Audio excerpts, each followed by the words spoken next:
All right, so if you've been watching the last three episodes of this riveting series, you'll see that I've come up with an idea, I've written the article, and I have built my list of journalists, right?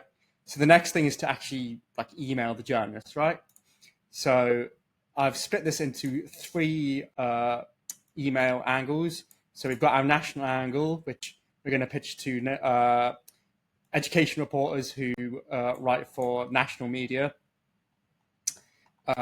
We've got our local good news angle. So this is for local journalists who operate in an area where we found out that teachers actually can cover their basic cost of living. And then we've got the local bad news angle, and this is for journalists where teachers cannot cover their cost of living. This is going to be 80% of people are going to receive this email, right? So I'm going to start with national. This is an example of the journalist of a journalist that we're going to pitch. So Lexi Lonas Cochran. I am the education reporter for The Hill. The Hill it's got like a political slant. It's a political paper, but it covers the entire of the US. So yeah, if there is a topic that affects students, teachers, or the school system, I'm on top of it. So yeah, pretty damn relevant. So subject line: new middle school teachers need a 22.37% pay rise to cover their basic needs. So simple, precise. That's what you want. Hi first. With the Department of Education reporting that there are currently 55,000 vacant teaching positions in the US. So there's your hook. Financial tracking software, the company that I'm working for, looked at data from the National Education Association and MIT's living wage calculator to find out where new middle school teacher salaries can cover their basic cost of living. So we've given a hook, we've linked to where we want a link, and we've explained what our data sources are. These are both as legitimate as you can get, basically. Well, this one isn't, but this one definitely is as legitimate as you can get. It's not quite government data, but it's like academic data, so they can't really have too many complaints about this. So we found that new middle school teacher salaries only cover their cost of living in 7 of the 100 largest cities in the USA. I'm shit with apostrophes. I'm going to say that again. New middle school teachers' salaries only cover their cost of living in 7 of the 100 largest cities in the USA. So I've taken a little bit of a sort of lie here. I've done metropolitan statistical areas, but I've seen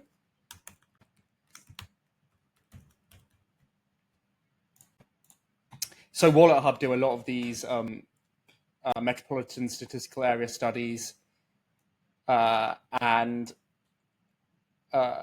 they often get reported in the press as they more often get reported in the press as city by city rather than metropolitan area by metropolitan area, just because no one really knows what a metropolitan statistical area is. Everyone knows what a city is, so I'm calling it a fucking city. Sometimes when I have to be really precise, I'll call it a metropolitan area, but I'm going to use the two interchangeably. So carrying on with the email, new middle school teachers need an average 22.37% pay rise just to cover their basic needs: rent, utilities, food and healthcare. I made a mistake here. Food, healthcare.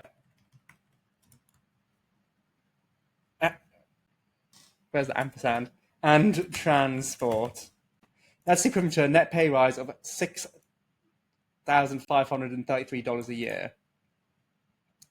Again, I'm being very, very precise here. So it's 4 significant figures. I'm saying exactly what I mean by basic needs. I'm saying net pay rise. I'm not saying pay rise. I'm saying net pay rise. I'm being as precise as fuck. And when you're doing anything financy, you want to do that. Clear and precise, clarity. Sorry, what's the word? Brevity and precision. Those two things are what you always want to think, yeah? New middle school teachers in Denver, Colorado need a 63% pay rise, so 18,000 per annum. Need a 63%, 18,000 per annum net pay rise. Again, I'm being as precise as I can to cover their cost of living. That's the largest in, I'm going to say, any US city, just to make it even more precise. The table below shows 10 metropolitan statistical areas where middle school teachers new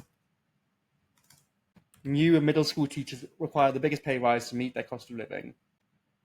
And then I've got them. Cool. So that just table shows that. The table below shows the 7 metropolitan statistical areas where new middle school teachers' salaries can cover their cost of living. Actually going to make that italic, just because. And there we go. That. These tables aren't aligned, but once I put it in my email tool, I'll make sure it all looks right. I'll email it to myself and all that. Our spokesperson who commissioned the study said, according to the Department of Education, there are currently 55,000 teaching vacancies in the USA. There are currently 55,000 teaching vacancies and 270,000 teaching positions currently filled by underqualified staff in the USA. This problem will remain unresolved unless new teachers are given salaries that cover their essential needs like rent, food, and transportation. Teaching is consistently ranked as one of the most stressful jobs one can have, so teachers should not have to use their paid time off to take on second jobs in order to make ends meet. So that's the soundbite. I will attach 2 embeddable interactive maps, one which shows you our state-by-state findings and one which shows you our findings by metropolitan statistical area in this Google Drive folder. And there's the link to the Google Drive folder. You can also find these maps in our full study. So I say that, which if they want to just screenshot the map and paste it in, then they can do that. And then I added the methodology. So in order to determine whether teachers' starting salary can cover their cost of living, company name looked at state-by-state starting teacher pay from the National Association of Educators. They ran all of these through Paycheck City's state tax calculator to deduct state taxes. They then combined this with cost of living data from the Massachusetts Institute of Technology's living wage calculator to find out whether first-time teacher salaries in a specific state could cover the cost of living in the largest metropolitan areas in that state. There is one major limitation to the study. You can only find reliable new teacher salary data on a state-by-state basis rather than on a school district-by-school district basis. School districts only gave us overall teacher salary data. Since teacher salaries vary more by state and by experience than by specific school district, we decided to use state-by-state data for new teachers specifically. This means more affordable metropolitan areas in comparably expensive states might have overinflated salary data. Thanks, Ollie. I'm going to delete the word major from here, just to downplay the limitation. Cool. So that's the national one. This is the local good news story.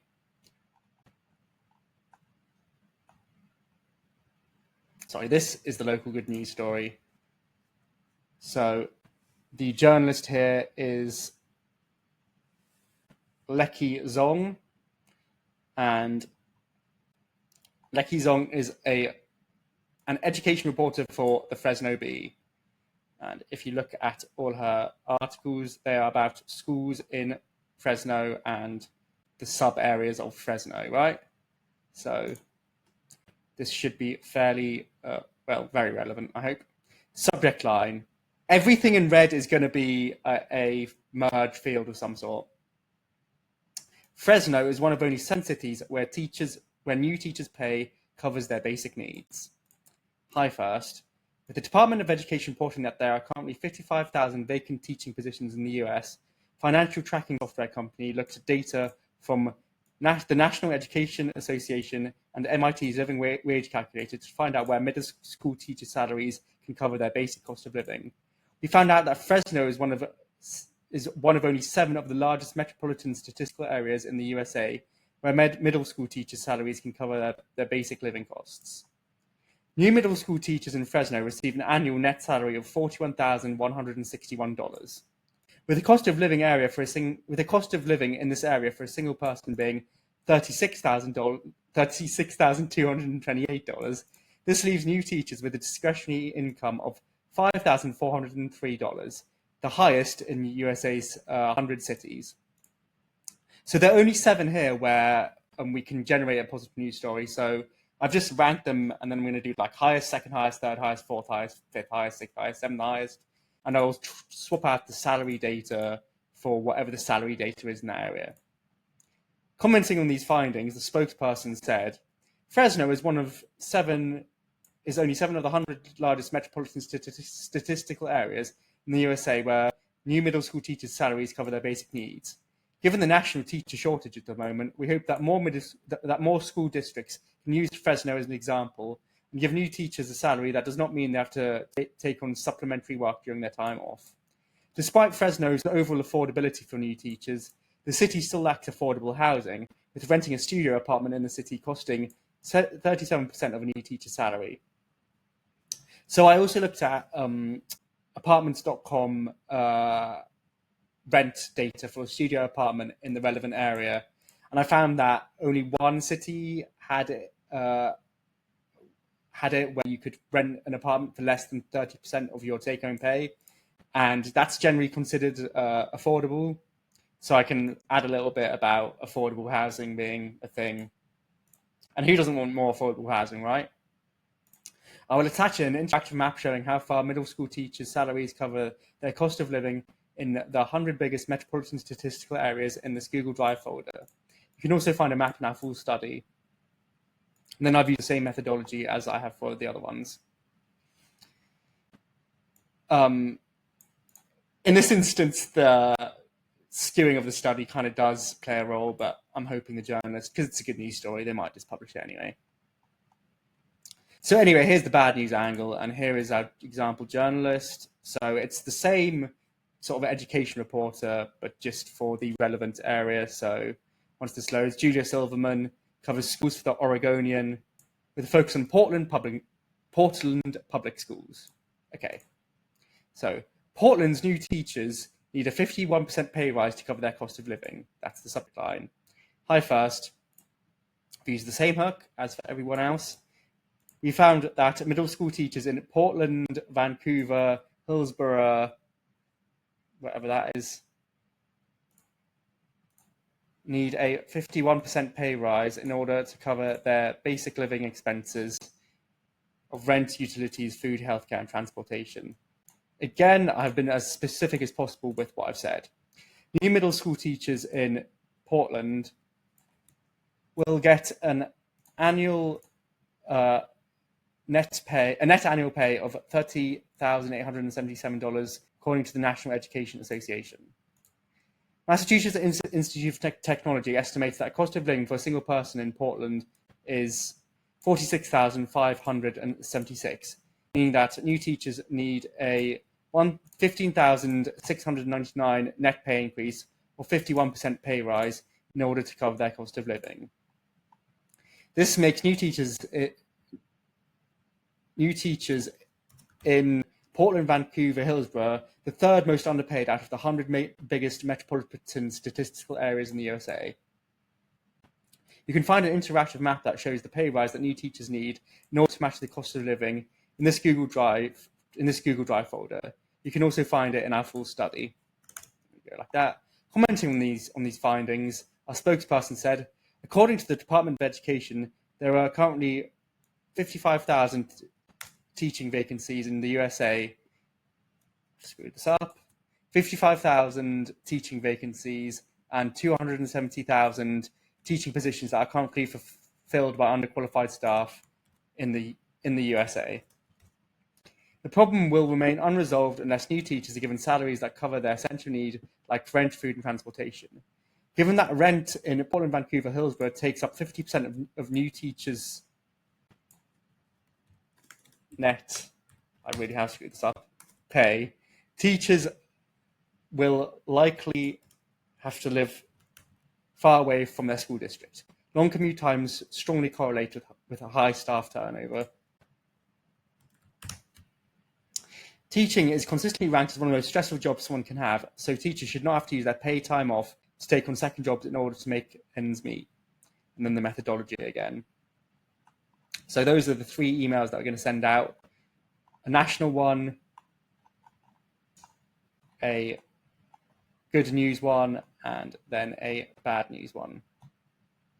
So if you enjoyed that video, you learned something, and you'd like to work with me, you can go to my website at olliebaysdigital.com, or just Google Ollie Bays Digital, which is the name of this channel, and you will find me, and you can find out more about me there, make an inquiry. If you want to just straight up email me, my email address is ollie, O-L-I, at olliebaysdigital.com. And if you just like the video but you don't really want to speak to me, fair enough, but please like, comment, and subscribe.